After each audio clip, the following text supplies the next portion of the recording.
I'm good, man. You feeling good? Yeah, I'm good, man. I just puked. You know, I just drank too much water and I ate food too close to practice. So, you know, when you're running around like that and you drink too much water, it's bound to come back up. So, you know, I'm good. I mean, I didn't pull myself out of practice. I went back in, so it ain't no big deal. Like, I'm good.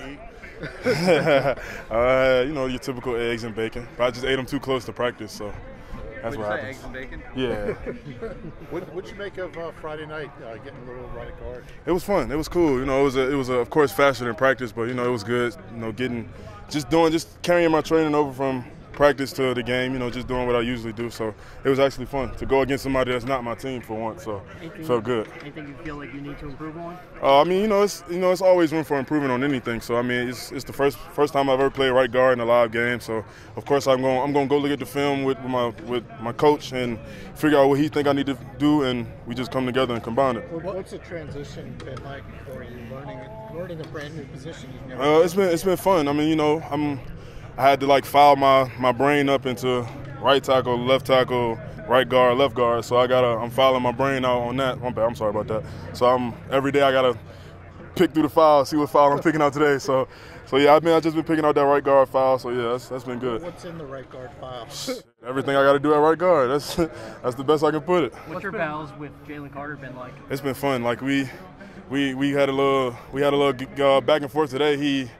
We went against each other. You know, I'm starting to catch up to him, so I'm starting to get his number. We starting to get each other numbers. So we working. Iron sharpens iron for sure. Which part of the transition to right guard has been, I guess, the most natural for you? So, I mean, it's still O-line at the end of the day. Like I still got to get my hands. I still got to do my footwork. So it's just all about having my footwork. Just got to do it tighter than I did at tackle.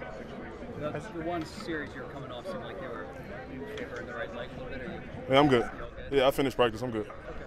Has the transition come easier than you expected when you first brought up? Yeah, it's definitely became easier when you got guys like Cam and Lane beside you, and you got Stout. So like, it's definitely became easier for sure.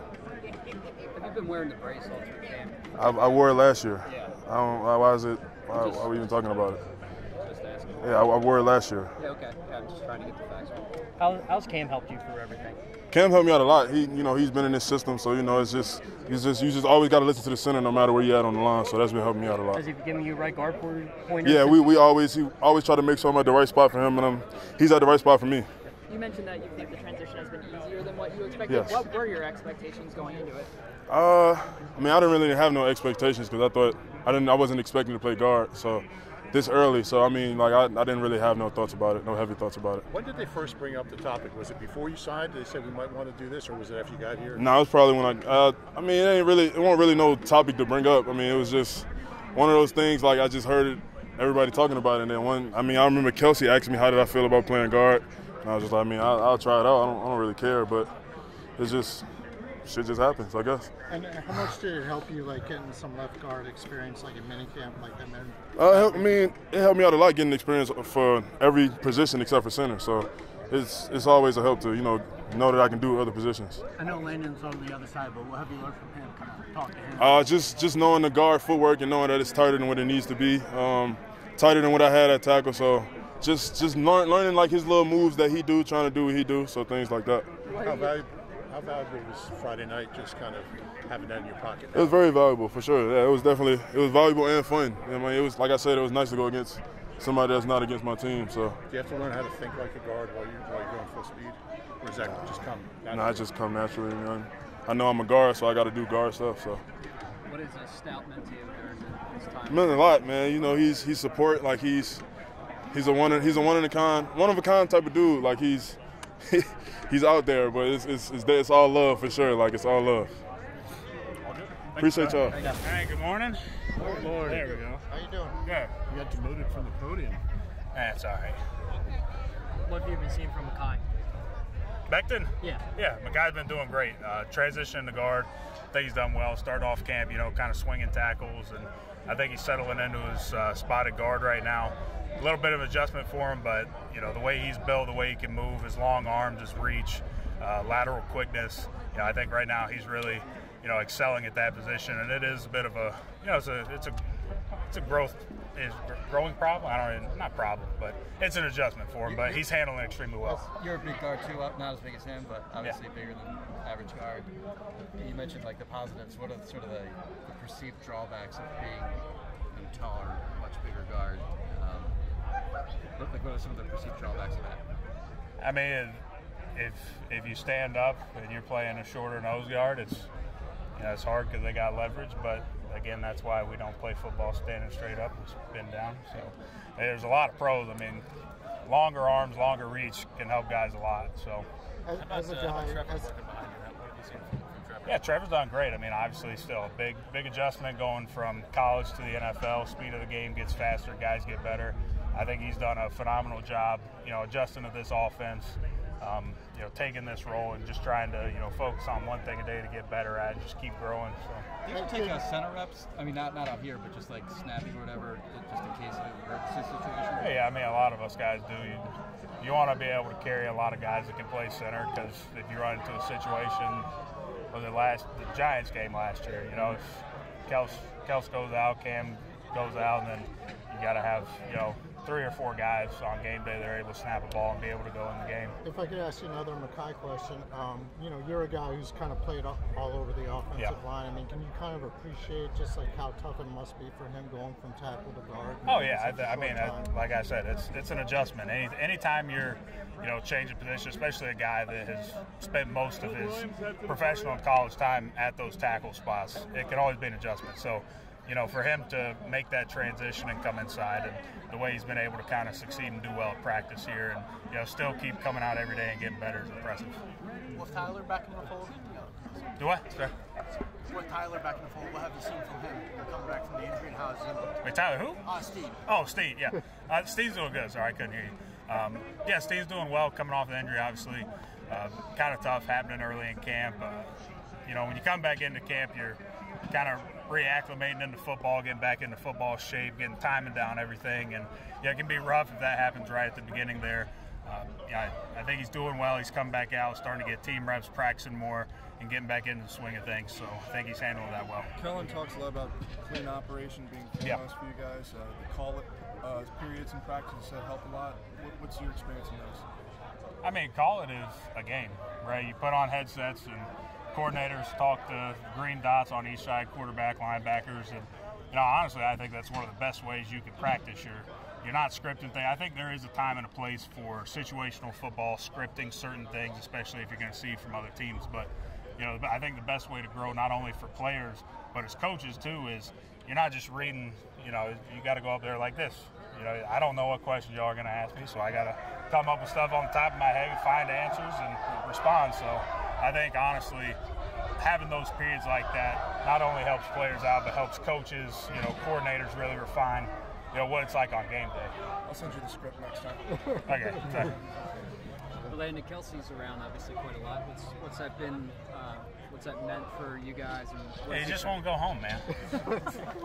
I'm just kidding. It's great to have him around. He's obviously loved around this building by every single person. Always welcome out here with Kylie and his kids. And having him around is a resource to be able to, ask questions to. Is a guy that did things for so long at such high level successfully. He's always just a great resource to have, because I think he's the best to ever do it. But that's my opinion. But still, just having him around and being able to talk to him about things he's experienced in games and just knowledge he has of players, coordinators, different teams, whatever it may be, to just bounce ideas, questions, get answers.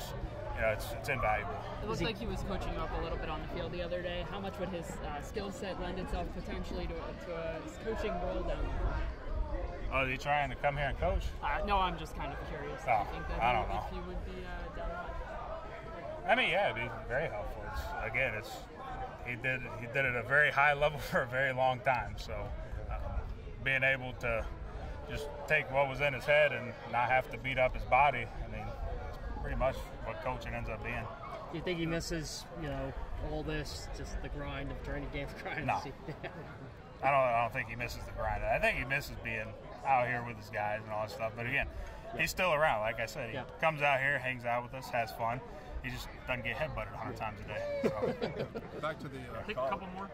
Back to the call-it periods. Who, like, have you noticed, like, stepping up in those moments? Like, obviously, y'all are taking up a lot to call what you see in front of you. You mean it's like players? Yeah. I don't know, sir. I'm trying to block. I'm not really trying to look downfield and see who's. I mean, we got good playmakers. I mean, I know AJ Smitty, Johnny Wilson, Saquon, Kenny. I mean, those guys are doing great things. A lot of the time I don't get to see the spectacular things. Also, the communication is something through the offensive line, too.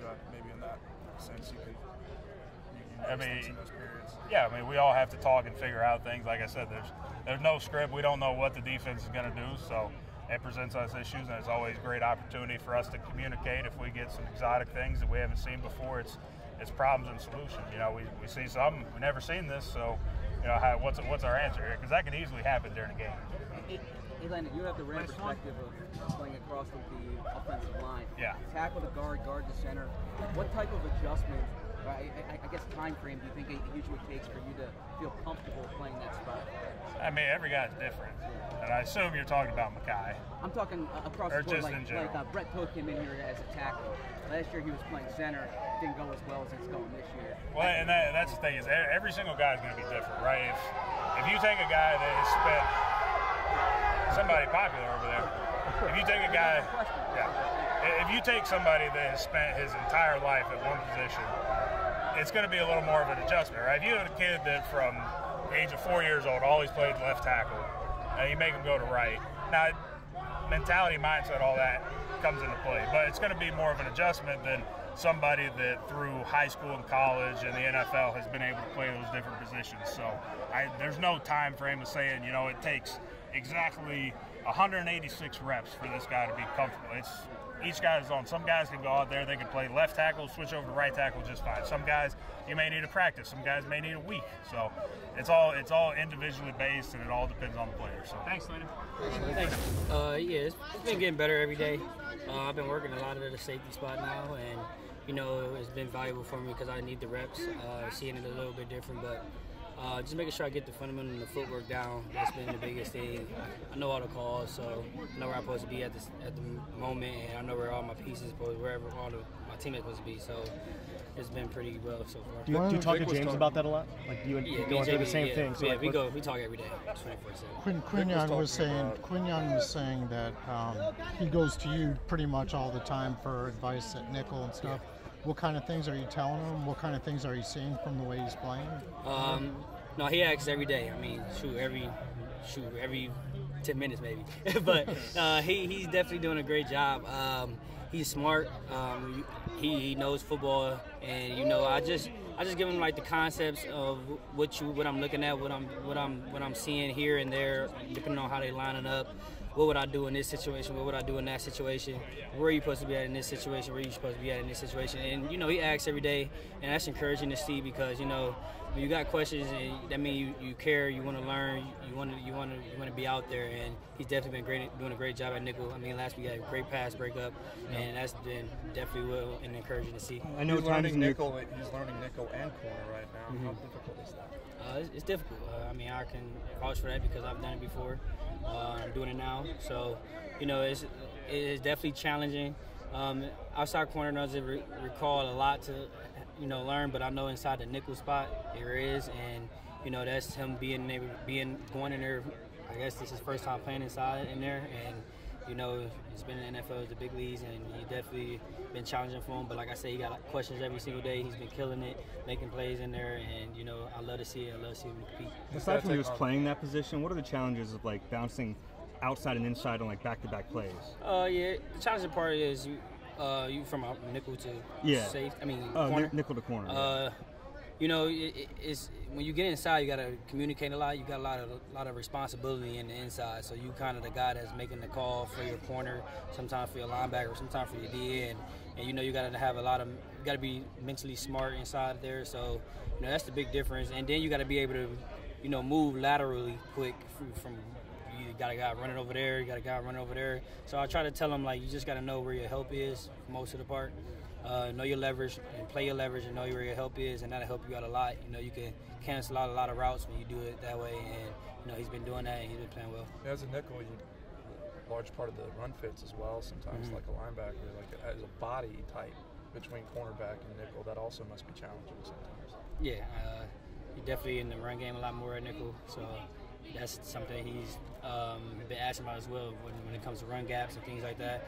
And, you know, I just, you know, you got to don't try to have your eyes everywhere. You want to have your eyes right where they're supposed to be at, depending on what the call is. And when the piece is getting to moving, you just got to know where your next threat at. So I try to keep them a step ahead of the game.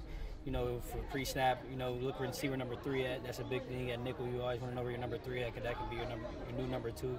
So, you know, things like that, and reading the uncovered guards, and if they move, you know, and your guy has moved or sliced over, whatever, you got to move with them. So, you know, like I said, I've been trying to help him as much as I could. He has a lot of questions. He's been doing great, and it's been exciting to watch. For you, Avonte, it was a blessing that you got to be so versatile early in your career, so it's not a later adjustment for you. Yeah, I've definitely been versatile since I've been playing football in NFL, and I would say it actually helped me a lot. You know, Michael Jenkins had told me you should always, you know, be versatile and learn all the spots, and, you know, he was like one of my mentors, him and Rodney, when I got into the NFL, and, you know, they always encouraged me to learn them all, so I learned them all, and, you know, it makes it a lot easier at this time and point to be able to transition and change at different spots. So I'm definitely excited to, you know, contribute as any way I can out here and, you know, help the team win. When you're helping Quinyon, you could potentially be helping a guy who could take your job. Is that part of it weird? No, I mean, it's all about competition. I love competition. I love to compete, but I'm here to help these guys get better, grow, and if they're here to take my job, you know, I'm all for it. I'm out here to work for it, and, you know, me and him can compete at it. But at the end of the day, if he has a question, I would never, you know, turn my back. I would never not tell him the right answer. Anytime he need extra work, anytime he need to know an answer to anything out here, I'll help. I mean, today, funny joke, his car ran out of gas going across the bridge. He called me, I stopped to pick him up. So, like, it doesn't matter. Whenever he need me, it's never a battle between us in that way, but in the way of being out on the field, it's all about competition, and it's all about me helping him get better, because at some point, you know, I'm be done playing football and he'll still be going, and I want him to be the best he can be. First round pick, didn't have enough money to fill up his gas tank. I said, what happened? He said, my car broke down. I said, it broke down? He goes, yeah, I think you just need gas. He said, but they told me I had 50 miles to get here. I said, oh, man. Well, come on. So is his car on the bridge somewhere? No. I got him some gas, so we here. Avonte, what do you like about Christian Parker, and how has he helped with the learning curve? He's been doing pretty well.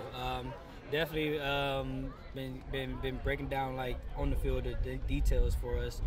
Definitely I've been at safety a lot now, but when we're in the meeting room, we definitely breaking down the details for all of us.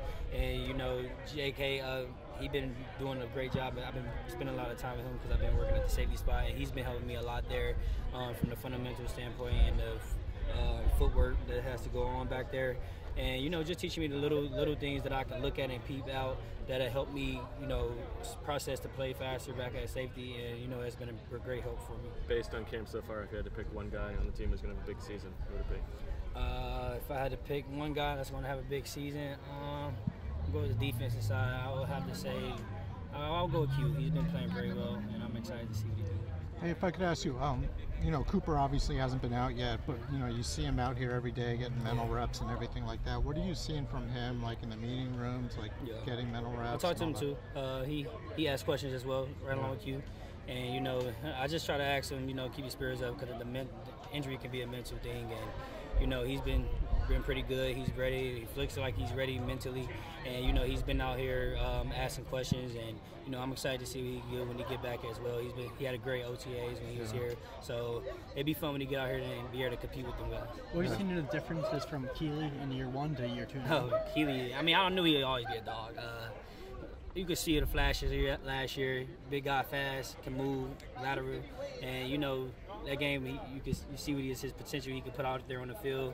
And, you know, I'm excited to see what he does as well. And that's another guy I'm excited to see as well if we want to have a big year. I feel like Keely have a good year, breakout year too. He's playing well. He's attacking the ball. You got to come down with the interceptions when it hit his hands. That give him a lot more money. But other than that, he's been a lockdown corner this camp, and it's been fun watching him. Which bridge?